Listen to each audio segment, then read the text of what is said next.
এমন কোন মেয়েকে ঘরে বিয়ে করে আনা যাবে না যেই মেয়ে আরেক পুরুষকে ধোঁকা দিয়ে তোমার জীবনে এসেছে। মনে রাখবা, যেই মেয়ে আজকে টাকার জন্য অন্যকে গুলি মেরে তোমার কাছে এসেছে, আগামীকাল আরেকজনের কাছে টাকা বেশি পেলে তোমাকে বাদ দিয়ে আরেক জায়গায় এসে ভেগে যাবে। এই জন্য খবর রাখবা যে মেয়েটা স্কুলে গিয়ে কি করে, কলেজে গিয়ে কি করে, মেয়ের বান্ধবীরা জিজ্ঞেস করবা, কারণ বান্ধবীরা কিন্তু খুবই জেলাস হয়, খুবই জেলাস। যদি দেখে যে আমার বান্ধবীর বিয়ে ভালো জায়গায় হয়ে যাচ্ছে, ওই বান্ধবীর যত কুকৃতি আছে সব সে বলে দিবে। এজন্য মেয়ের বান্ধবীর কাছে খবর নিবা যে আমি হলাম ওই ছেলে যার কাছে এই চাকরি, যার এই ব্যবসা, যে এই করে সেই করে, একটু ভাব নিবা বেশি, দাম বাড়বে বেশি। আর খেয়াল রাখবা, বিয়ের ক্ষেত্রে যদি তোমার নিজের গাড়িও না থাকে, এটা গাড়ি ভাড়া করে নিয়ে যেও। কারণ মাথায় রাখবা, আত্মীয়তা হওয়ার পূর্বে যত ভাব দেখাতে পারো ভাব দেখায় দিবা, কারণ বিয়ের পরে আর ভাব চলবে না। অতএব যেই মেয়েকে বিয়ে করবা তার বান্ধবীর কাছে খবর নিবা যে আপনার বান্ধবী আসলে কেমন, তার স্যারের কাছে, টিচারের কাছে, এলাকার লোকের কাছে খবর নিবা। যদি পজিটিভ রিভিউ পাও তাও বিয়ে করবা না। একটু থামো, একটু থামো। এবার তুমি ইস্তেখারা করবা আল্লাহর কাছে। ইস্তেখারা করে চিন্তা করবা যে আসলেই কি এই মেয়েটা আমার জন্য পারফেক্ট হবে কিনা, আসলেই কি এই মেয়েটা আমার সন্তানের মুবারক। আর যদি বউ খারাপ হয়, নেক্সট শাদি মুবারক। বোঝে নাই, বোঝে নাই বলো, বুঝলে বুঝপাতা, বুঝলে তেজপাতা। প্রথম বিয়ে ভালো হলে শাদি মুবারক, যদি ভালো না হয় নেক্সট শাদি মুবারক। কারণ আমি পুরুষ মানুষ, আমার জন্য একটা বউ নয় 4টা বউ রাখা জায়েজ আছে। তবে তোমরা আবার এত আবেগে যেও না। বাঁশ খাইলে বুঝবা যে বাঁশ কারে কয়। ওই এক যুবক বলছে, আমি নিয়ত করেছিলাম 2টা বিয়ে করব, প্রথম বউ মারামারি করলে দ্বিতীয় বউয়ের কাছে যাব, কিন্তু ঘুমের মধ্যে স্বপ্নে দেখলাম প্রথম বউ ধরে আছে আর দ্বিতীয় বউ পেদানি দিচ্ছে আমাকে। তো শুধুমাত্র বিয়ের স্বপ্ন দেখলেই হবে না, চরিত্রবান মেয়েকে বিয়ে করতে হবে, ঠিক কিনা বলেন? 4 নাম্বার কথা বলেই শেষ করতে চাই। বিয়ের ক্ষেত্রে খুব খেয়াল রাখবেন যে মেয়েটা আসলে কেমন মনো মাইন্ড বিলং করে। কারণ অনেক মেয়ে এমন পরিবেশে বড় হয়, বড় হওয়ার জন্য তার চাহিদা অনেক বেশি বেড়ে যায়, তার অল্পতে পোষায় না, এবং সেই মেয়েটা বিয়ে করে এসেই প্রথম দিন থেকে স্বামীর কাছে অভিযোগ, এই বাড়ির ডাইনিং টেবিল ভালো না, এই বাড়ির সুকেশ ভালো না, এই বাসার আলমারি ভালো না, এই বাসার খাট আমার পছন্দ না, এই বাসাই আমার পছন্দ না, আমি এখানে থাকবো না। তখন তুমি পড়বা মাইন্ডকার চিপায়। এজন্য মেয়েটা কোন মনোমাইন্ড বিলং করে এইটা দেখবা। সব কিছুকে দেখার পরে বিদাতি দ্বীনি তারিবাত ইয়াদাক, become successful by selecting the one who has religion, character and conduct. সব দেখার পরে চরিত্র যেখানে আছে আমার বিয়ে সেখানেই হবে। আজকের মাহফিলে আমরা সবাই এই ভেটি ঈদগাহ ময়দানে বসে আছি, জয়পুরহাট সদর। আপনি যে বাসায় ফিরে যাবেন এই মাহফিল শেষ করে জীবিত অবস্থায়, do you have any guarantee? Do you have any guarantee about it? কোনো গ্যারান্টি নাই। দুনিয়ার জীবনটাই হচ্ছে এরকম, আজকের হিরো কালকে জিরো, আজকের জিরো কালকে হিরো, ঠিক না বলেন? দুনিয়ার খেলাটাই হচ্ছে এরকম। আল্লাহ তাআলা বলছেন, বান্দা শোনো, লিকুল্লি উম্মাতিন আজাল ইযা জাআ আজালুহুম ফালা ইস্তাখিরুনা সাআতাও ওয়ালা ইস্তাকদিমুন। আল্লাহ বলছে, বান্দা শোনো, আমি প্রত্যেকটা উম্মতের জন্য একটা সময় সীমা বেঁধে দিয়েছি, যার সময় যেই সময়ে শেষ হয়ে যাবে ওই মুহূর্তে মালাকুল মওতকে পাঠিয়ে তাকে তুলে নিবে একজন। আওয়াজ দিয়ে বলেন সবাই, তিনি কে? তার মানে দুনিয়ায় আসার একটা সিরিয়াল আছে, যাওয়ার কোনো সিরিয়াল নাই। নাম্বার 1 শেষ। নাম্বার 2, এবার একটু বুঝে, একটু বুঝে।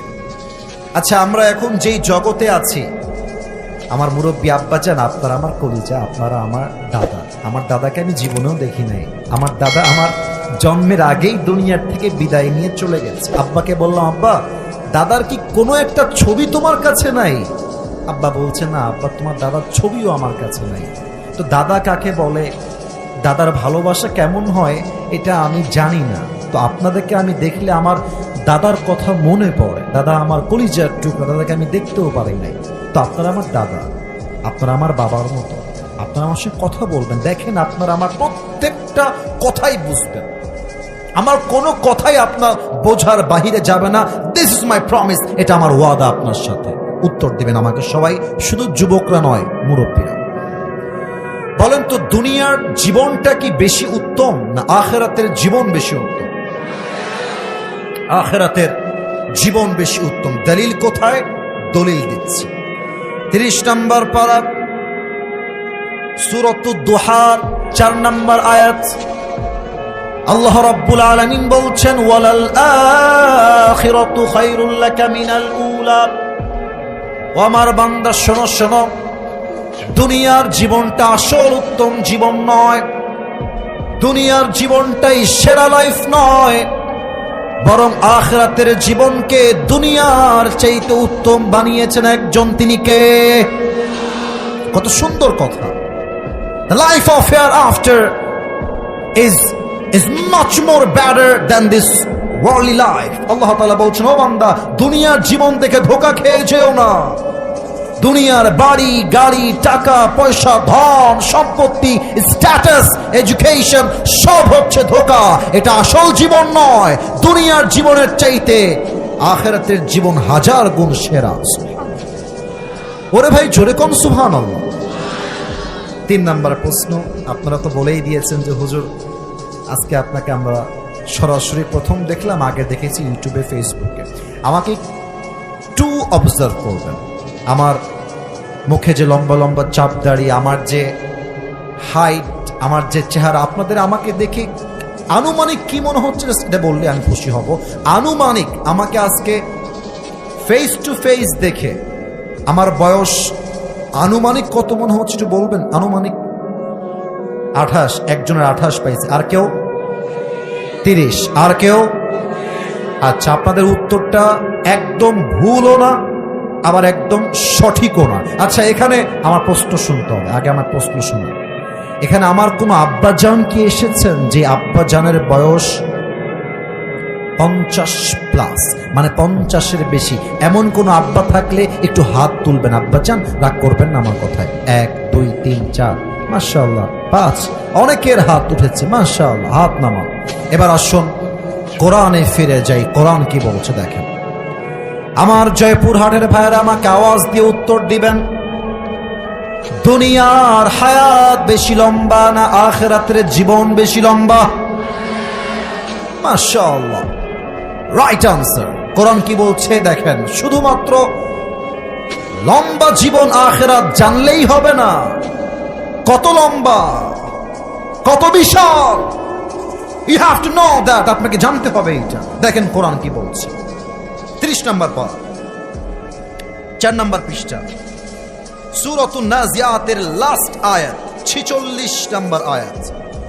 আল্লাহ রাব্বুল আলামিন বলছেন, বান্দা শোনো শোনো, কান্নাহুম ইয়াওমা ইয়ারাউনাহা লাম ইয়ালবাসু ইল্লা আশিয়াতান আও দুহাহা।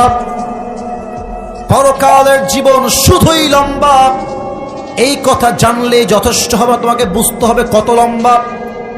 আল্লাহ তাআলা বলছেন, আমার যেই বান্দার বয়স দুনিয়ার জমিনে 80 বছর ছিল, আমার যেই বান্দার বয়স দুনিয়ার বুকে 100 বছর ছিল। হায় হায় হায়, কি কথা! এই 100 বছরের মুরব্বী যেই দিন মারা যাবে,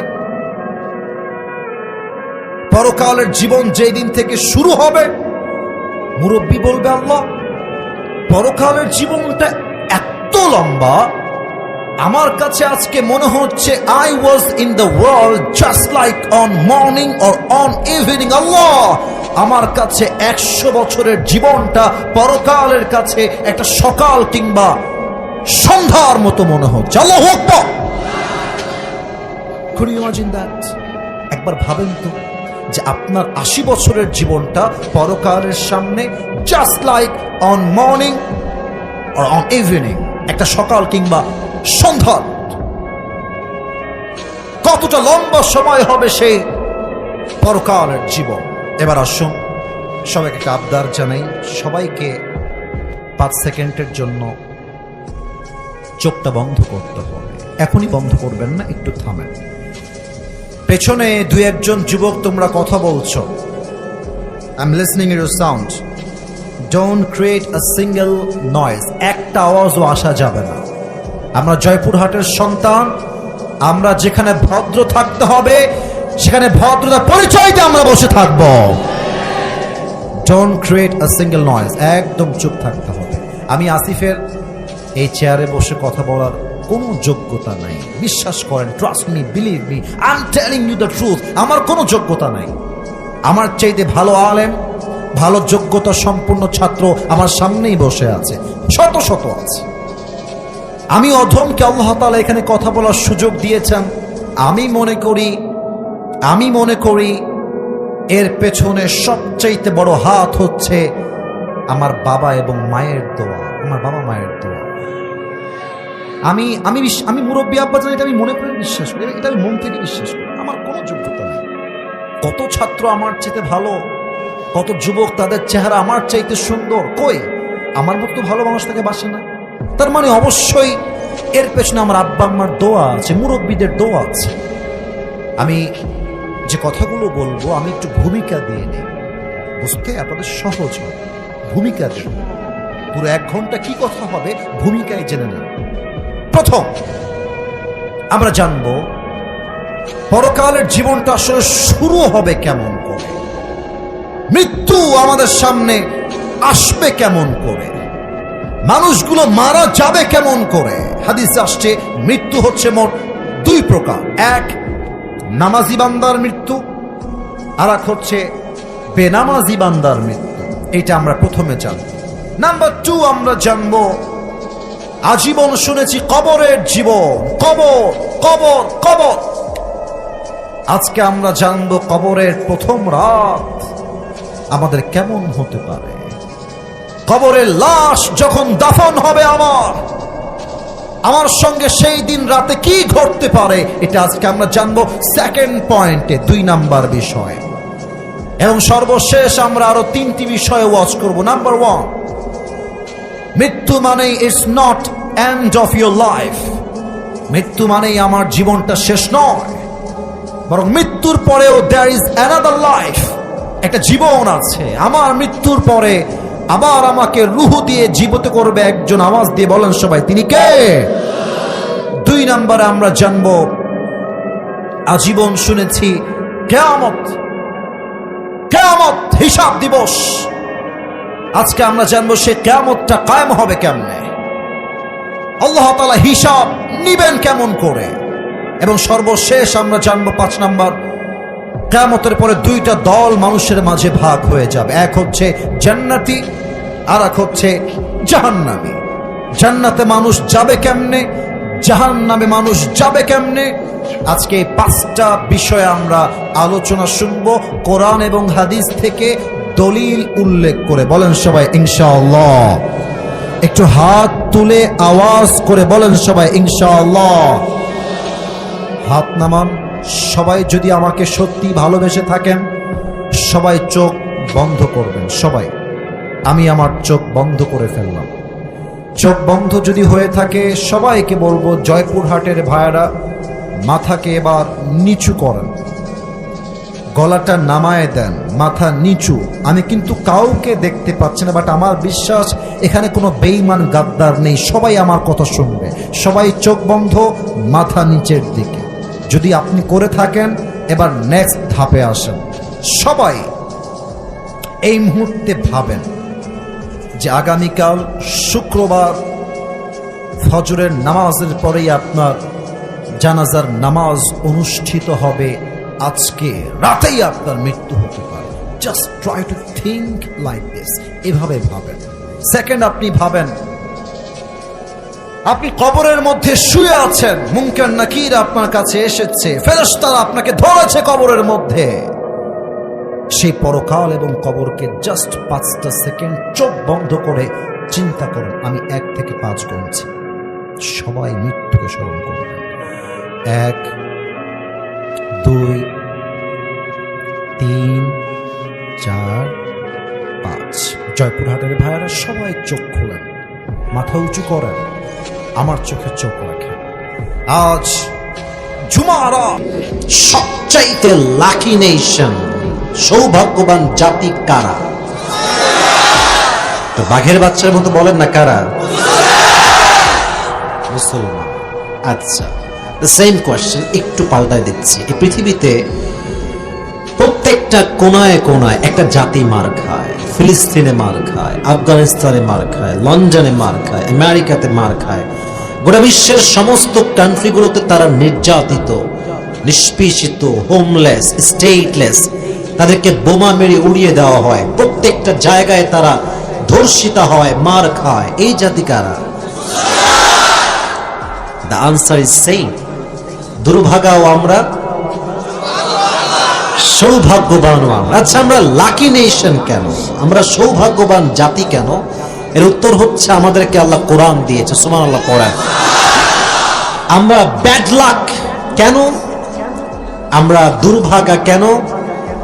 কারণ আজকের মুসলমান যে সন্তান আছে, যুবকরা আছে, they can speak English, they can speak Urdu, they can speak Hindi, they can speak Bangla, but সেই যুবককে যদি আপনি বলেন যে তুমি সূরা ফাতিহা সঠিকভাবে তেলাওয়াত করো, সে যুবক সূরা ফাতিহা পড়তে পারবে না। এবং বাংলাদেশে অনেক মেয়ে আছে হিন্দিতে অনর্গল কথা বলে, এই জন্য বলে হিন্দি সিরিয়াল সারাদিন দেখে, সারাদিন হিন্দি সিরিয়াল দেখে। তো অনেক মেয়ে আছে দেখবেন হিন্দির চাইতে বাংলায় কম বলতে পারে, হিন্দি বেশি বলতে পারে। তো আমার কথা হচ্ছে, আপনি উর্দু বলেন, বাংলা বলেন, ডাজন্ট ম্যাটার। যে কোনো মানুষ যে কোনো ভাষাকে পছন্দ করতেই পারে, বাট মাথায় রাখতে হবে যে মানুষ কোরআন পড়তে পারে না, তার কোনো ভাষা শিক্ষার দাম তার কাছে নয়। কোরআন আমরা পড়ি না, বুঝি না, that's why we are bad luck people. আমাদের কপালটা পড়ে গেছে। আচ্ছা দেখেন, মানুষ কোরআনটা কখন হাতে নিতে চায়, কখন কোরআনটা চায়? বইয়ের লকেট ছাড়াই গেছে, এই যে চেইন, হুজুরের কাছে আসছে, হুজুর একটু পানি পড়া দেন, চুরি হয়ে গেছে, চোর ধরবো। আচ্ছা, কোরআন কি চোর ধরার জন্য আসছে? তোমরা কথা বলো, আসছে আসছে। আমার মনে হয় যে কোরআন যদি চোর ধরার জন্য আসতো, তাহলে বাংলাদেশে কোনো পুলিশের চাকরি থাকতো না, সব হুজুরের চাকরি হতো। খালি চুরি হতো আর হুজুর প্লিজ চাল পড়া দিলাম, ইচ্ছা মতো তেলাওয়াত করবে না, ফু মারবে না, চোর ধরবে না। প্রিয় ভাইরা, কোরআনটা চোরকে ধরার জন্য আসে নাই, চুরিকে বন্ধ করবার জন্য কোরআনটা এসেছে। এই কোরআনটা ডাকাতকে ধরবার জন্য আসে নাই, ডাকাতিকে ধরবার জন্য আসে নাই, ডাকাতকে পরিপূর্ণ চিরতর একদম মুছে দেওয়ার জন্য কোরআনটা এসেছে। যে কিনা এটা হচ্ছে সেই কোরআন। এই কোরআন থেকে আজকে আমরা তাফসীর শুনবো। সকলে আমরা রাজি আছি তো ইনশাআল্লাহ? Today our central theme, our subject matter is Jahannam, hellfire. How will be the hellfire, and how will be the hate of fire, and who will enter in the paradise and who will enter in the hellfire? জাহান্নামটা কেমন হবে, জাহান্নামের আগুনটা কেমন হবে, কারা হবে জান্নাতি, কারা হবে জাহান্নামী, জানার দরকারটা যুবক ভাইরা আছে না নাই? আচ্ছা, একটা ওয়াদা করি আমরা সবাই, তারপরে আমি আমার তাফসীর ঢুকে যাচ্ছি। বলেন সবাই আমার সাথে, আমি যা বলি you have to repeat after me. বলেন সবাই হুজুর। এই তোমরা বলো না কেন, যুবকরা দাঁড়ায় আছো যারা, বলো হুজুর। আমরা সবাই ওয়াদা করছি, যতক্ষণ দোয়া না হবে আমরা কেউ বাসায় ফিরে যাব না। এভাবে ফিরে যাব না, বলেন ইনশাআল্লাহ। এই জাহান্নামটা কেমন হবে এটা বোঝাবার স্বার্থে 30 পারার 1 নম্বর পৃষ্ঠা সূরাতুন নাবা থেকে আমি তেলাওয়াত করেছি। আল্লাহ তাআলা বলছেন, ইন্না জাহান্নামা কানাত মিরসাদা, this hellfire is like a boat. এই জাহান্নামটা হচ্ছে বিশাল বড় একটা ঘাটির মতো। লিতাগিনা মাআবা, for the transgressors a place of return. যারা অবাধ্য হবে, নামাজ কালাম পড়বে না, তাদের জন্য জাহান্নামকে ঠিকানা বানায় দিবে একজন, তিনি কে? লাবিথিনা ফিহা আহকাবা। আল্লাহ টাইম লিমিটেশন বলছে, কতদিন তারা সেখানে বসবাস করবে। আল্লাহ বলছে they will live there for age, যুগের পরে যুগ তারা সেখানে বসবাস করবে। তাদের খাবারটা কেমন হবে? লা ইয়াদুকুনা ফিহা বারদা ওয়ালা শারাবা, they will have no food to eat and they will have no water to take, খাওয়ার জন্য কোনো বস্তু থাকবে না, আর পানি খাওয়ার পান করার জন্য কোনো পানি থাকবে না। ইল্লা হামিমা ওয়া গাসাকা, রক্ত এবং পুঁজ হবে জাহান্নামীদের খাদ্য। নাউজুবিল্লাহ পড়লেন না? এটা হচ্ছে সেই জাহান্নাম, এটা হচ্ছে ভূমিকা। আচ্ছা যুবক ভাইয়েরা, আমার কথার প্রশ্ন উত্তর দাও। জাহান্নামে শাস্তি দেওয়ার উত্তর জানলে বলবেন, নয় চুপ থাকবেন। জাহান্নামে শাস্তি দেওয়ার সবচেয়ে বড় বস্তু বা মাধ্যমের নাম কি? মাশাআল্লাহ, কে বলেছ? হাত তুলে দেখি আগে। মাশাআল্লাহ, খুব ভালো, হাত নামাও। সবাই বলেন এবার নামটা কি? এদিকে শুনে বলেন তো ভাই, নামটা কি? ফায়ার, আগুন। আপনার ফায়ার সার্ভিসের নাম শুনছেন? যেখানে আগুন লাগে সেখানে ফায়ার সার্ভিস চলে যায়। আচ্ছা, একটা সময় আমরা রান্না করতাম চুলায়। আমার বাড়ি হচ্ছে খুলনা বাগেরহাটে। আমরা যখন গ্রামের বাসায় ছিলাম তখন দেখতাম যে সব সময় রান্না হতো চুলাতে। But then time has totally change now. এখন আমরা যেটা রান্না করি এটার নাম হচ্ছে গ্যাস, গ্যাসের চুলা। আছে না নাই? দেখবেন আমরা যখন গ্যাসের চুলা বাসায় নিয়ে আসি খুব ভয়ে থাকে কখন যেন সিলিন্ডার বাস্ট হয়ে যায়। ব্লাস্ট হলে তো জীবন শেষ। ঠিক আছে যুবক ভাইয়েরা, আগুনকে আমরা বড্ড ভয় পাই, ন্যাচারালি মানুষ হিসেবে খুব ভয় পাই। আচ্ছা, একটা মনে করেন একটা মোমবাতি, কতবার বলতে হয় প্লিজ, কথা বলবো না। এটা একটা মোমবাতি। যুবক ভাইরা বলো এটা কি? আমি জাহান্নামের আগুনটা খুব খুব হাদিস থেকে ঠান্ডা হয়ে বোঝাবার ট্রাই করছি। এখানে আগুন জ্বলছে, এই যে মোমবাতির আগা আগুন জ্বলছে। আমি বললাম, এই যুবক, I will give you just 1 crore টাকা, তোমাকে আমি 1 কোটি টাকা দিব। কি কাজ হুজুর? তুমি just you have to put your hand in the fire just for 5 minutes, তুমি তোমার হাতটা এই আগুনে জাস্ট 5 মিনিট এমনে রাখবা। Will you agree with this? No. আপনি বলেন হুজুর 1 কোটি টাকা লাগবে না, ওই 1 কোটির চাইতে আমার একটা আঙ্গুলের দাম বেশি। তুমি কখনো একমত হবা না। 5 মিনিট আমি রাখবো না হুজুর। আমি তো বিশ্বাস করি আমার এই হাত যদি বেঁচে থাকে 1 কোটি কেন, আমি 10 কোটি টাকাও কামাই করতে পারবো, ঠিক না? দুনিয়ার আগুনের ক্ষেত্রে আমরা 5 মিনিট রাখতে রাজি না। হাদিস শোনেন এবার। আল্লাহর হাবিব বলেছেন জাহান্নামের আগুন দুনিয়ার আগুনের চাইতে 70 গুণ বেশি তাপ হবে। নাউজুবিল্লাহ পড়েন, 70 গুণ বেশি তাপ হবে। আর এক হাদিসে এসেছে জাহান্নামের আগুনকে আল্লাহ তাআলা 1000 বছর জ্বালিয়েছেন জ্বালিয়েছেন জ্বালিয়েছেন, ফলে তা লাল হয়ে গিয়েছে। আর এক হাদিসে আসছে ওই আগুনকে আল্লাহ তাআলা আবারও 1000 বছর জ্বালিয়েছেন, ফলে তা সাদা হয়ে গিয়েছে। আবার 1000 বছর জ্বালিয়েছেন, ফলে তা কালো হয়ে গিয়েছে। তিরমিজির হাদিস। এখন যে জাহান্নামের আগুনের রংটা আমরা একটু অনুধাবন করি যে লাল রং না, জাহান্নামের আগুনের রংটা এখন কোন কালার হয়ে আছে? ব্ল্যাক, ব্ল্যাক কালার, কালো হয়ে আছে, ভয়ঙ্কর একটা রূপ ধারণ করে আছে। এটা হচ্ছে আমার হাত। আয়াত শুনেন, এটা হচ্ছে আমার হাতের কি বলেন তো? চামড়া, ত্বক, স্কিন।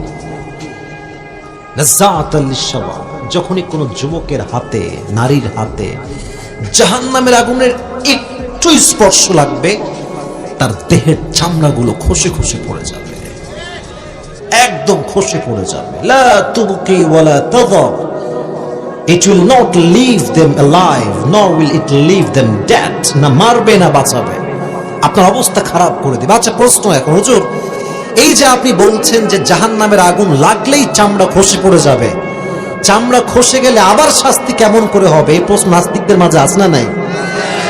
নাস্তিকরা বলবে, এই কিরে তোরা তো বলিস যে আগুন লাগলেই দেহ শেষ, তাহলে আবার কেমন করে আল্লাহ শাস্তি দিবে? কোরআনে আল্লাহ জবাব দিয়েছেন, আল্লাহ তাআলা বলছেন কুল্লামা নাদিজাত জুলুদুহুম বাদদালনাহুম জুলুদান গায়রাহা লিয়াযুকুল আযাব। যখন কোন বান্দার চামড়া পুড়ে ছারখার হয়ে যাবে, গলে পচে যাবে, সঙ্গে সঙ্গে ওই জায়গায় নতুন চামড়া আবার লাগিয়ে দিবে একজন, তিনি কে? সঙ্গে সঙ্গে আল্লাহ তোমার চামড়া চেঞ্জ করে ফেলবে। Until the day of judgment Allah will punish you like this. যতদিন কিয়ামত কায়েম না হবে ততদিন পর্যন্ত এভাবেই জাহান্নামের আগুনে মানুষগুলো পুড়তেই থাকবে, পুড়তেই থাকবে, পুড়তেই থাকবে। বলেন নাউজুবিল্লাহ। এবার আসেন জাহান্নামের আগুনের ভয়টা কেমন থাকা উচিত। মাথায় রাখবেন, যার হৃদয়ে আল্লাহর ভয় আছে সে কখনো সুদ খেতে পারবে না। যার হৃদয়ে আল্লাহর ভয় আছে সেই মেয়ে কখনো বোরকা পরে পার্কে পার্কে বাদাম খেয়ে প্রেম করতে পারবে না। না, এরকম মেয়ে নাই ভাই, আমি নিজে দেখেছি। তুমি বললেও আছে, না বললেও আছে। তো মাথায় রাখবে, একটা কথা বলে দিই এখানে, হাদিস বলতে গিয়ে মনে আসলো। আসলে দেখেন, বোরকাটা আসলে মানুষ বোরকা হিসেবে আজকাল পড়ছে না। অনেক মেয়ের ফ্যাশন হিসেবে পড়ে, অনেক মেয়ে 3-4টা প্রেম করে। এখন বাপ মা দেখলে তো সমস্যা হবে, তাই মুসলমানদের বোরকাকে হারাম কাজের হাতিয়ার হিসেবে তারা ব্যবহার করে। এটা জাহান্নামের আগুনের ভয়ের কোনো নমুনা নয়। আচ্ছা, আপনারা সবাই একজন সাহাবী, তার নাম হচ্ছে আবু বকর রাদিয়াল্লাহু তাআলা আনহু, নাম শুনেছেন আপনারা সবাই? সাহাবাদের মাঝে জাহান্নামের আগুনের ভয় কেমন ছিল আমি হাদিসগুলো শেয়ার করছি। দেখেন, আমাদের দেশের প্রধানমন্ত্রীর নাম কি যুবক ভাইয়েরা? শেখ হাসিনা। তৎকালীন সময় যিনি প্রাইম মিনিস্টার ছিলেন তার নাম ছিল খলিফাতুল মুসলিমিন আবু বকর রাদিয়াল্লাহু তাআলা আনহু। আবু বকর একবার ঘরে আসলেন, স্ত্রীর কাছে বসলেন। স্ত্রী বলেন, ইয়া খলিফাতুল মুসলিমিন, আপনার সন্তান আপনার কাছে একটা আবদার করেছে, একটা জিনিস খেতে চায়। কি নাম তার, বলো তো দেখি। বলছে তার নাম হচ্ছে সারিদ। আমাদের দেশে বলেন তো মুরগির গোস্তের দাম বেশি না গরুর গোস্তের দাম বেশি? তৎকালীন সময় আরব বিশ্বে সবচাইতে দামি খাবারের নাম ছিল সারিদ। তো প্রধানমন্ত্রীর কাছে টাকা পয়সা কম থাকে না বেশি থাকে ভাই? বেশি থাকে। তো তিনি বলছেন যে মাফ চাই, আমার কাছে সারিদ খাওয়ানোর মতো কোনো টাকা পয়সা নাই, তুমি আমার সন্তানদের কাছে মাফ চেয়ে নাও যে বাবা জান মাফ চেয়েছে, সারিদ খাওয়াতে পারবে না। চলে গেছেন। দীর্ঘ 2 মাস পরে তিনি আবার বাসায় আসছেন। এবার তার বউ একটা প্লেট নিয়ে এসে বলছেন, নেন ধরেন। কি এখানে বলো তো দেখি? বলছে এখানে সারিদ রাখা আছে। সুবহানাল্লাহ, আপনারা পড়লেন না সবাই? সারিদ এটা কই থেকে আসলো? আমি তো কিনি নাই, আমি তো টাকা দেই নাই। তো স্ত্রী বলছে, ইয়া খলিফাতুল মুসলিমিন, আপনি যে আমাকে প্রত্যেক মাসে হাত খরচের টাকা দেন বাড়ির জন্য, প্রত্যেক মাসে টাকা বাঁচিয়ে বাঁচিয়ে বাঁচিয়ে বাঁচিয়ে আজকে আমি সামান্য সারিদ ক্রয় করেছি। তো বলছে তাই তো, দাও আমি একটু খাই। উনি একটু খেলেন, খাওয়ার সঙ্গে সঙ্গে সোজা মজলিসে শুরা, সংসদ ভবনে চলে গেলেন। এই সবাই কোথায়? পুলিশ কোথায়? র্যাব কোথায়? রাষ্ট্রপতি কোথায়? সেনাপতিরা কোথায়? কাম হিয়ার, সবাই আসো এখানে, একটা বিশাল বড় পরামর্শের দরকার আছে। সবাই এক ডাকে চলে আসছে। কি খবর? এমার্জেন্সি কল কেন? আবু বকর ডাক দিয়ে বলছে, আমার প্রিয় সদস্য ভাইয়েরা শোনো, তোমরা আমাকে প্রত্যেক মাসে যেই ভাতা দাও, যে বেতন দাও, আজকে কমায় দাও। কেন কমাই দিব? কেন? কালকে শুক্রবার, মনে করেন যখনই আপনার মৃত্যুর সময়টা ঘনিয়ে আসবে, আল্লাহর হাবিব বলেছেন মালাকুল মউত তার সামনে এসে দাঁড়িয়ে যাবে। তবে এই চ্যাপ্টারে মানুষের মাঝে 2টা ভাগ হবে। এক, the death of people those who perform the salah. Number 2, the death of people those who do not perform the salah. এক নামাজি বান্দা, 2 বেনামাজি বান্দা। নামাজি বান্দার মৃত্যু কেমন হবে? জয়পুরহাটের ভাইরা কলিজার থেকে শুনবেন। নামাজি বান্দার সামনে যখন মালাকুল মউত আসবে, তার দেহে একটা জুব্বা থাকবে, সাদা ধবধবে জুব্বা। তার গায়ের রং হবে সাদা ফর্সা, মুখে থাকবে লম্বা লম্বা চাপ দাড়ি, দেখতে হবে তাগড়া যুবক। মালাকুল মউত নামাজি বান্দার সামনে এসে দাঁড়িয়ে যাবে, জাস্ট লাইক দিস, এইভাবে। আর কি বলবে? হাদিসে এটাও এসেছে, ইয়া আইয়াতুহান নাফসুল মুতমাইন্না উখরুজি ইলা মাগফিরাতিল্লাহি ওয়া রিজওয়ানিহি। এই নামাজি বান্দা, আসো, বের হয়ে আসো। বলবে কোথায়? ডাক দিয়ে বলবে ইলা মাগফিরাতিল্লাহি ওয়া রিজওয়ানিহি। আরে আসো, আল্লাহর জান্নাত আর ক্ষমা তোমার অপেক্ষায় বসে আছে। সুবহানাল্লাহ। রূহটা বের হবে। আচ্ছা, কই যায় দুইটা, কই যায়? এই চোখ আছে আমার, ওয়াশরুম যদি লাগে that's a different matter, but কোন ইস্যু ছাড়া উঠে গেলে বুঝতে হবে তার হৃদয়ে কোরআনের জন্য ভালোবাসা নাই। ঠিক কিনা বলেন? খবরদার, একজন উঠেছেন আর কারো দিকে আমার চোখ যেন না যায়, আমার দিকে সবাই দেখবেন। এইটা আমার হাতে কি জয়পুরহাটের ভাইয়েরা? বাচ্চারা বলেছে, আপনারা বলেন এটার নাম কি? একটু দেখেন তো, এইটা কি গোল না চারকোনা? মাশাআল্লাহ, রাইট আনসার। আল্লাহর হাবিব বলেছেন কাফাম মিন নাকফানিল জান্নাহ ওয়া হানুত মিন হানুতিল জান্নাহ। নামাজি বান্দার রূহকে কবজ করবার জন্য আল্লাহ রাব্বুল আলামিন জান্নাত থেকে একটা লাল রেশমি রুমালের চাদর পাঠিয়ে দিবেন। মালাকুল মউত তার ডান হাত দিয়ে রূহটা কবজ করবেন। সুন্দর করে মালাকুল মউত তার রূহটা রেশমি রুমালের চাদরে রাখবেন। ওয়া হানুত মিন হানুতিল জান্নাহ। নামাজি বান্দার রূহকে কবজ করে মালাকুল মউত ইল্লিয়িন তথা জান্নাতের ঠিকানায় নিয়ে পৌঁছায় দিবে। কোন সবাই সুবহানাল্লাহ। কত সুন্দর হবে নামাজি বান্দার মরণ। মরলেই জান্নাতি, মরলেই জান্নাতি। এবার আসুন, বেনামাজির মৃত্যু কত ভয়ঙ্কর হতে পারে। এখানে অনেকে এসেছেন, এই কথায় রাগ করবেন না। এখন যেটা বলবো, কেউ রাগ করবেন না। আমি যদি এখন স্টেজ থেকে নেমে যাই এবং কয়েকজন লোকের পকেটে যদি আমি হাত দেই, গ্যারান্টি দিয়ে বলতে পারবো কিছু লোকের পকেট থেকে এখন বিড়ির প্যাকেট বের হবে, এখনই বের হবে, এখন। এবং মাহফিল শেষ করে যাবে এই ডান দিক দিয়ে, রাস্তাতে বিড়ি ধরে টান টেনে বাসায় ফিরে যাবে। ঠিক কিনা বলে? আপনার মৃত্যু কেমন হবে আমার থেকে শোনেন, আপনি শোনেন আমার থেকে। এখানে অনেক যুবক এখন বের হবে। যদি আমি আর ফোনটা চেক করি, ওর মেসেঞ্জারে ওর গার্লফ্রেন্ডের নাম জান লিখে সেভ করা আছে। এখানে অনেক যুবক আছে এইরকম, যার ফোন চেক করলে তার গ্যালারিতে কয়েকশো হিন্দি গান খুঁজে পাওয়া যাবে। আসুন, আপনার মৃত্যু কেমন হবে? মুখে হাসি যদি থাকে আপনি নির্লজ্জ হয়ে যাবেন। নির্লজ্জতার প্রমাণ দিয়েন না। শোনেন আপনার মৃত্যু কেমন হবে। বেনামাজি বান্দার সামনে যখন মালাকুল মউত আসবে, তার দেহের পোশাক হবে কালো কুৎসিত, এই দুইটা চোখ হবে লাল টকটকে, দেহের পুরো চামড়ার রং হবে নীলাভ বর্ণের চেহারা। মালাকুল মউতের এক পা থাকবে জমিনে, হেড তথা মাথা থাকবে আকাশ বরাবর বিশাল লম্বা। মালাকুল মউতের ভয়ঙ্কর চেহারা দেখার সাথে সাথে বেনামাজি যুবক, বেনামাজি মুরব্বী, বেনামাজি মা, বেনামাজি বোন থর থর থর থর করে কাঁপবে, থর থর। আর মালাকুল মউত তার দিকে চোখ তুলে এমনি তাকায় থাকবে। দেখবেন অনেক মানুষ যখন মারা যায়, দেখবেন অদৃশ্যের দিকে কেমন যেন দুইটা চোখ বড় বড় করে তাকিয়ে আছে, এমনি কি যেন তারা দেখতে পায়। তারা মালাকুল মউতকে দেখতে পায়। মালাকুল মউতের ভয়ঙ্কর চেহারা দেখে বেনামাজি যুবক থর থর করে কাঁপবে। মালাকুল মউত একটা ধমক দিয়ে ডাক দিবে, ইয়া আইয়াতুহান নাফসুল খাবিথা উখরুজি ইলা গাদাবিল্লাহ। এই বেনামাজি, বের হয়ে আয়। বের হ। কোথায় বের হবে?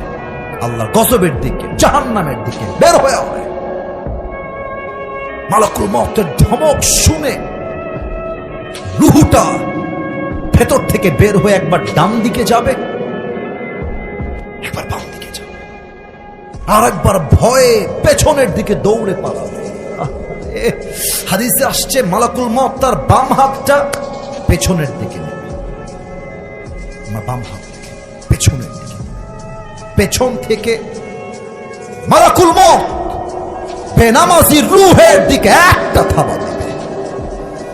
যখন তার রূহটাকে তার বুক থেকে এমনি টেনে হিচড়ে বের করে আনবে, হাদিসে আসছে একটা জীবিত ছাগলকে যাবেহ না করে তার চামড়া কেউ যদি টেনে হিচড়ে চাকু দিয়ে ছিঁড়ে ফেলে, ব্লেড দিয়ে ছিঁড়ে ফেলে, ওই ছাগলটার যেই পরিমাণ কষ্ট হয় তার চাইতে ৭০ গুণ বেশি কষ্ট দিয়ে বেনামাজির রূহকে কবজ করা হবে। বলেন সবাই নাউজুবিল্লাহ।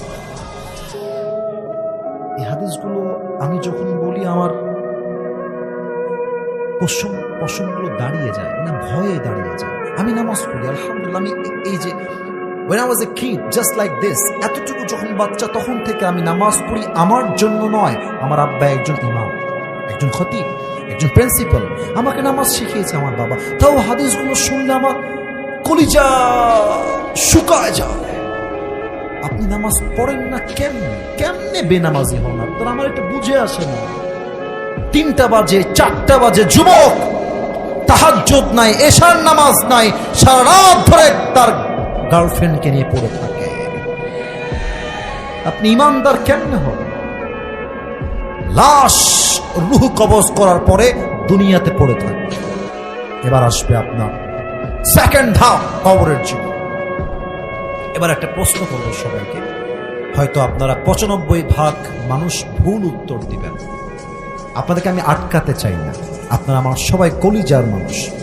আমি বললাম কেন যেন আপনি একটু বুঝে আমাকে উত্তর দেন। আবারও বলছি, অনেকেই ভুল উত্তর দিবেন, so please think before you answer of my question. একটু ভেবে উত্তর দেন। বলেন তো, কবরের প্রশ্ন হবে মোট কয়টা? 4টা। মাশাআল্লাহ, that was the right answer. মোট প্রশ্ন হবে 4টা।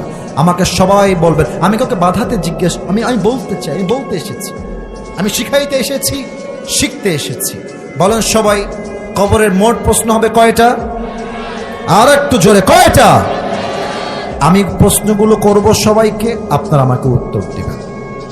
প্রথম প্রশ্ন, কবরে যখন আপনার লাশ রাখা হবে, আত্মীয় স্বজন বন্ধু বান্ধব যখন 40 কদম দূরে যাবে, 2 জন ফেরেশতা আসবে। প্রথম প্রশ্ন, মার রব্বুক, হু ইজ ইওর লর্ড? আমাদের রব একজন, তিনি কে?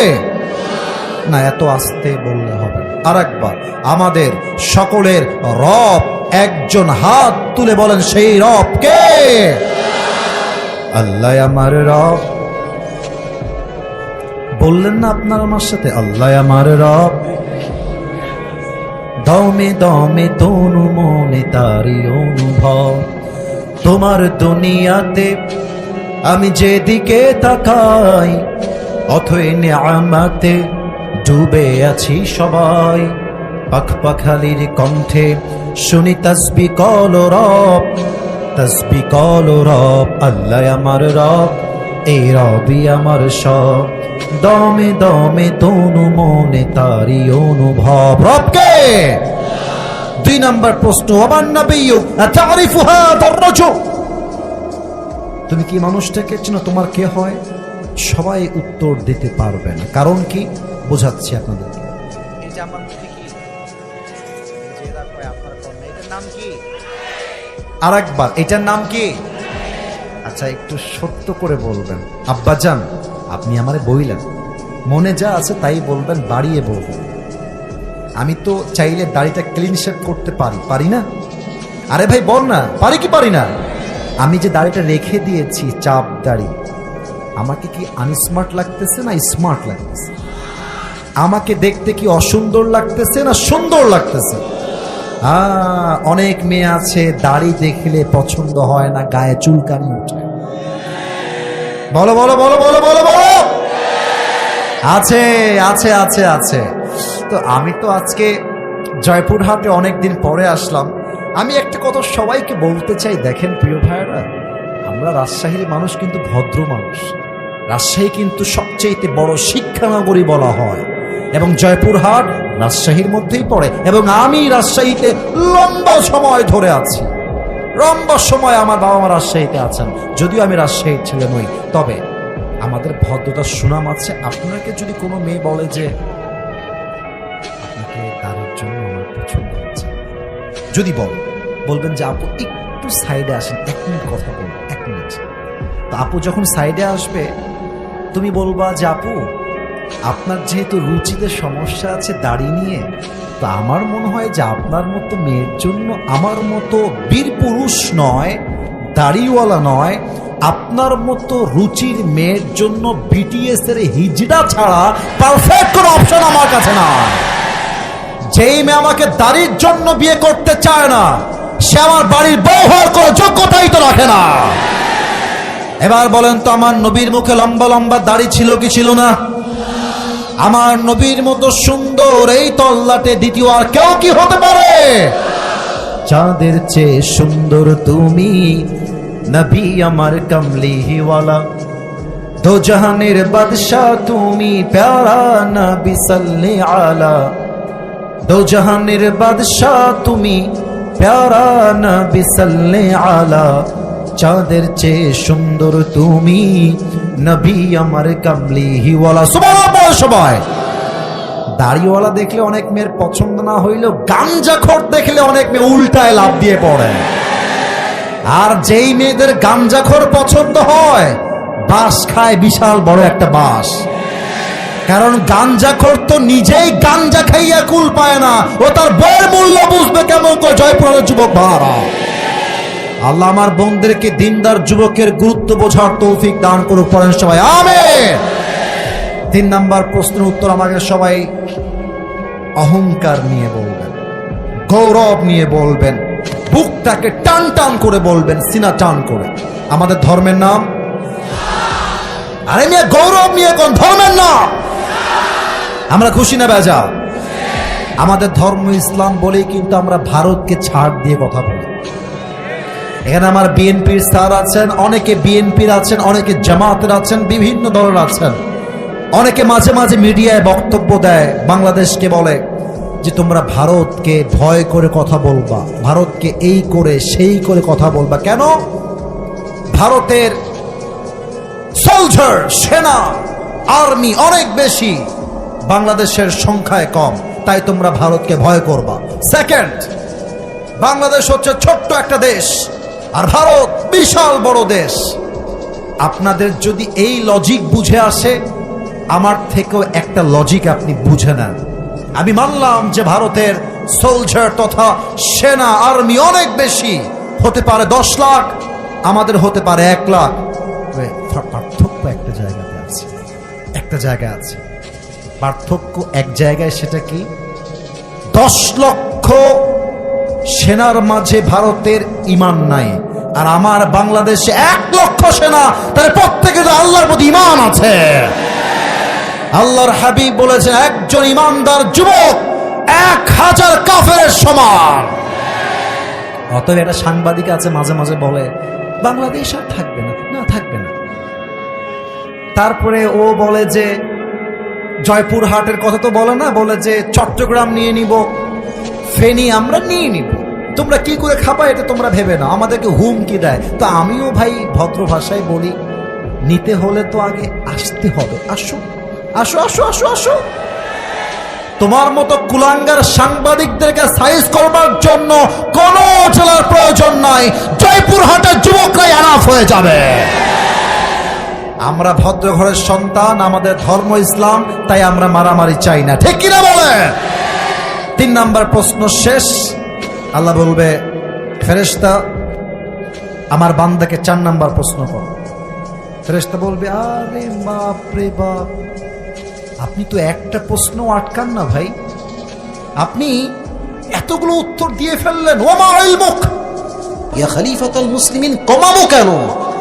বলছে এটা প্রমাণ হয়ে গিয়েছে, আবু বকরকে যদি তোমরা এর চাইতেও কম বেতন দাও, তার সংসার চলে যাবে। সুবহানাল্লাহ পড়া।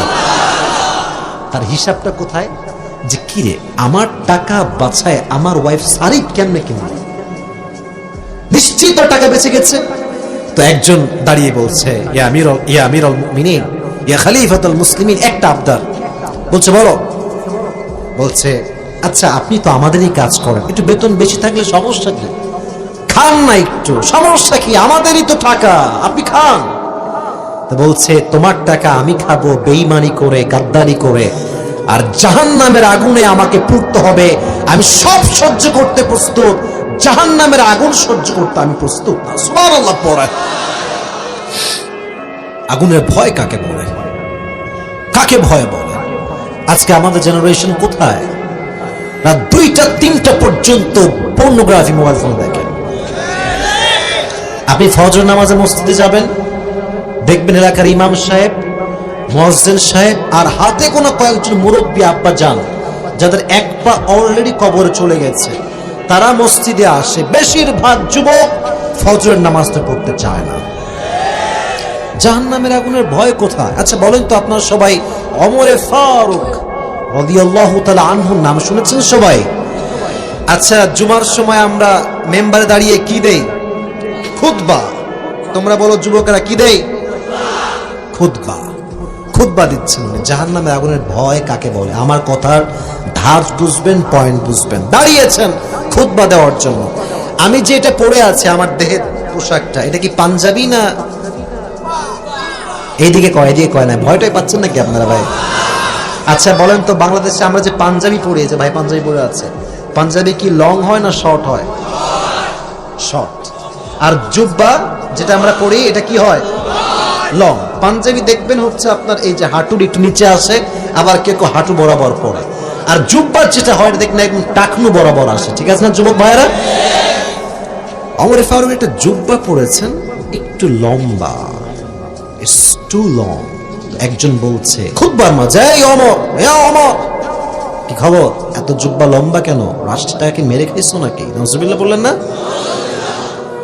এই কথা যদি আমাদের দেশের কোনো দায়িত্বম্যান মানুষকে বলে কেউ, ওর চামড়া তারপরের দিন খুঁজে পাওয়া যাবে না। দেখে না ভাই, ওমরে ফারুক তো সাধারণ মানুষ নয়। হি ওয়াজ এ প্রাইম মিনিস্টার, খলিফাতুল মুসলিমিন। চুপচাপ আছে, কোনো জবাব দেয়। তার সন্তানের নাম হচ্ছে আব্দুল্লাহ ইবনে ওমর। সে দাঁড়িয়ে গিয়েছে, বলছে এই ভাই শোনো, জবাবটা আমি দিচ্ছি, আমার থেকে শুনে নাও। আমার আব্বাজান খলিফাতুল মুসলিমিন ওমরে ফারুক রাদিয়াল্লাহু তাআলা আনহু এই মক্কার জমিনে, মদিনার জমিনে সবচাইতে লম্বা পুরুষ যিনি, তার নাম হচ্ছে ওমরে ফারুক। সুবহানাল্লাহ পড়েন।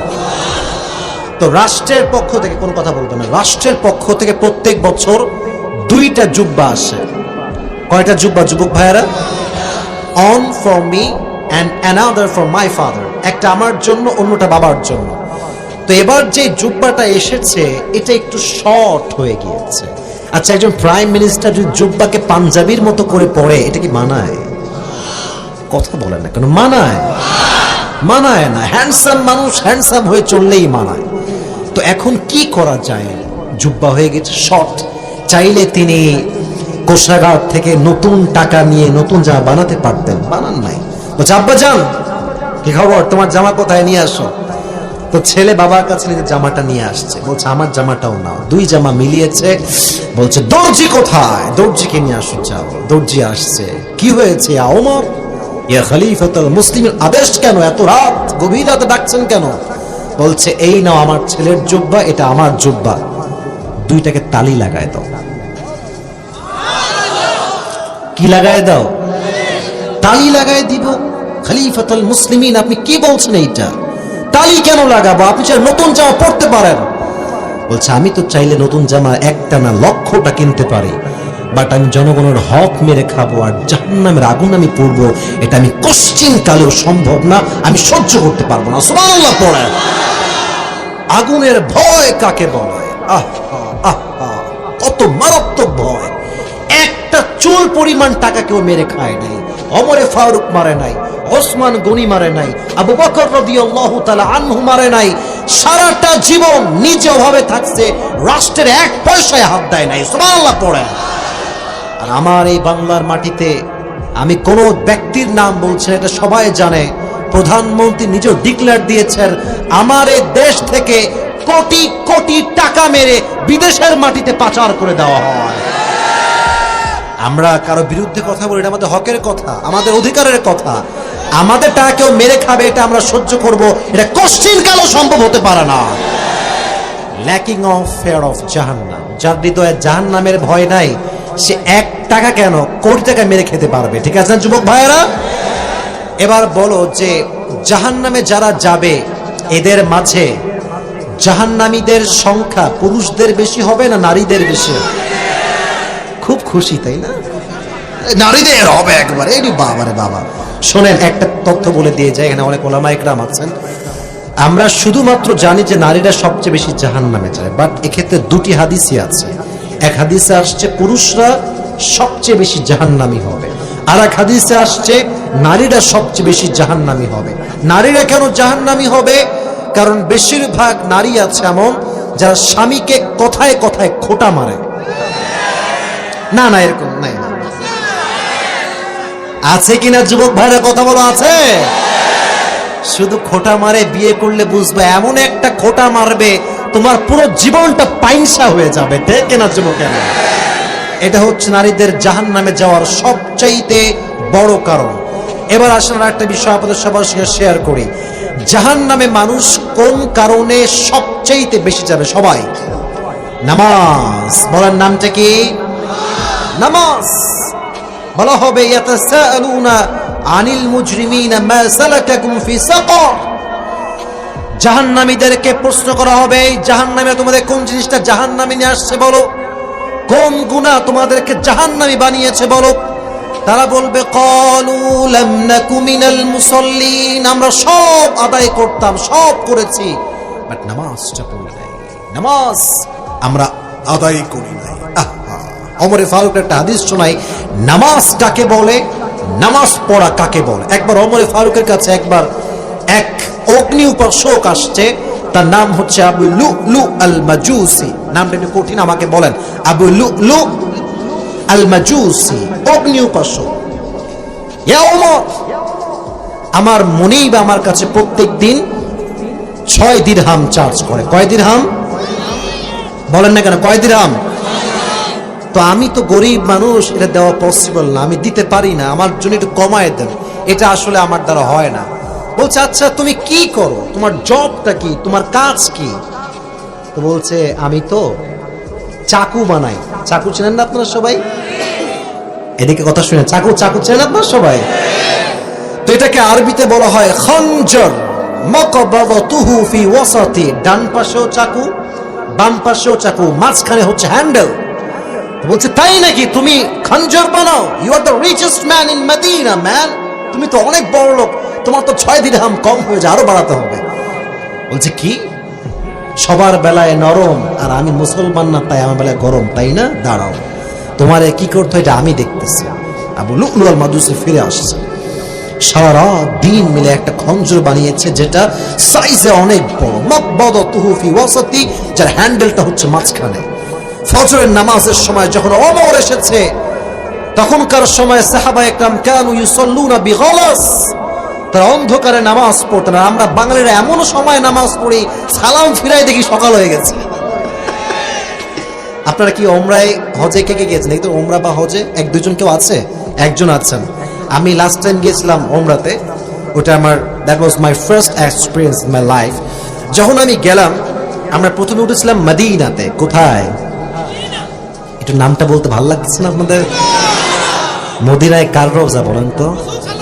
রাসূলুল্লাহ বলেন সকলে সাল্লাল্লাহু আলাইহি ওয়াসাল্লাম। আমি যখন গেলাম, হাদিস বলতে গিয়ে কথাটা মনে পড়ে গেল। আমি যখন বিমানে যাচ্ছিলাম ভাবছিলাম যে আহা, কোন স্বপ্ন পূরণ হচ্ছে, কোথায় যাচ্ছি, আল্লাহ কোথায় নিয়ে গেল আমাকে। আমি জাস্ট মনে মনে আমার এই যে হার্টবিট যে আছে না, ধুক ধুক ধুক ধুক করতেছে। তো আমি যখন নেমেছি এয়ারপোর্টে, আচ্ছা আপনি বিরক্ত হচ্ছেন নাকি আমার কথাতে আপনারা প্রিয় ভাইরা? আমি যখন এয়ারপোর্টে নামি এট দ্য টাইম অফ ফজর, ফজরের নামাজের সময়, মদিনার শহরে নেমে গেছি, নবীর শহরে নেমে গেছি। এত সুন্দর জায়গা, এত সুন্দর লাইটিং, এত সুন্দর শহর, মনে হচ্ছে আমি জান্নাতের বাগানে ঢুকে গেছি। গেলাম, আমাকে বলতেছে যে হুজুর আপনি এখন যাইতে পারবেন না, আগে রেস্ট নেন, তারপরে যাবেন আপনার নবীজির রওজা। আরে রেস্ট লাগে না, আমি এখনই যাব। আমি কোনো রেস্ট ছাড়া জাস্ট ফ্লাইট থেকে নেমেছি, হোটেলে ইন করছি, জামা কাপড় রেখে সোজা নবীজির রওজায় চলে গিয়েছে। মনে বড় আশা ছিল যাব মদিনায়। পড়েন, মনে বড় আশা ছিল যাব মদিনায়। সালাম আমি করব গিয়ে, সালাম আমি করব গিয়ে নবীর রওজায়। মনে বড় আশা ছিল, বলেন না, মনে বড় আশা ছিল যাব মদিনায়। পড়না আমিন। তো তখন তারা ফজরের নামাজটা খুব অন্ধকারে পড়তো। তো ওমর ফারুক আল্লাহু আকবার দিয়ে নামাজ দাঁড়িয়েছেন ফজরের নামাজের ইমাম হয়ে। আল্লাহু আকবার সানা কেরাত পড়ে রুকুতে গিয়েছে, আর পেছনে আছে আবু লুলু আল মাজুসি, পেছনে আছে খঞ্জর। ওমর যখন রুকুতে গিয়েছে সঙ্গে সঙ্গে ছুরিটা বের করে সোজা আমার পেটের দিকে তাকান, এমনি ধরে ওমর ফারুককে এই পাশ দিয়ে ঘোরায় তিনটা পোস্ট মারছে, তিনটা স্ট্যাবিং করছে, একদম ঘোরায় এমনি তিনবার স্ট্যাবিং করছে। এত ধারালো ছুরি যে ওমর ফারুকের ভেতরে যে নাড়ি ভুড়িগুলো ছিল এমনি সব বের হয়ে গেছে।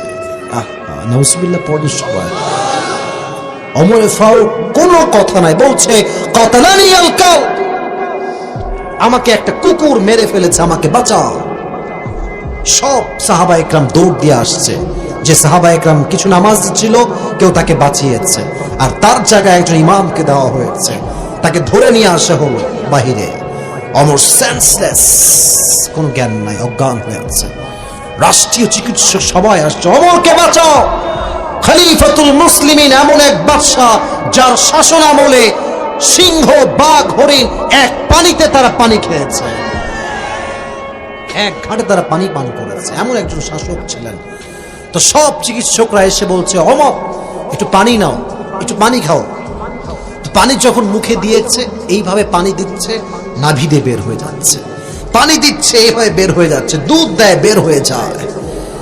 রাষ্ট্রীয় চিকিৎসকরা বলল, ওমরের হায়াত আর বেশি দিন বাকি নাই, ওমর শেষ। তো ওমর ছিল অজ্ঞান, হঠাৎ করে সেন্স ফিরে আসছে। এবার আসে মূল হাদিসের মূল কথা। ওমর জ্ঞানে এসে বলে নাই যে আমার রাষ্ট্র গেল কোথায়, আমার ছেলে গেল কোথায়, মা গেল কোথায়, না।